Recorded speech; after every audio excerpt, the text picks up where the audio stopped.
याद रखिएगा, दूसरों को उजाड़ने वाले ना कभी हरे नहीं रहते। और ये बद्दुआ नहीं है, ये मैं आपको कायनात का एक दस्तूर बता रहा हूँ। ये अल्लाह का कानून है कि इंसान का किया हुआ एक ना एक दिन उसके सामने ज़रूर आ जाता है।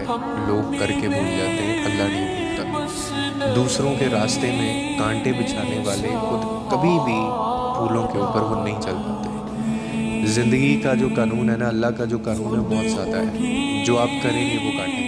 अगर किसी के दिल को आपने तोड़ा है तो वो वक्त फिर ऐसा आएगा कि आपका दिल भी तोड़ा जाएगा। और आपने अगर दूसरों के सुख छीने हैं, जो दूसरों के सुख छीनता है उसके अपने सुख छिन जाते हैं। ये ज़िंदगी में अटल बात है। जो किसी के आंसुओं की वजह बनता है, एक दिन खुद उन्हीं आंसुओं में वो डूब भी जाता है। यानी आप किसी के घर को जलाएंगे, जो इंसान किसी के घर को जलाता है, धुआं फिर उसके अपने आंगन तक भी पहुँचेगा।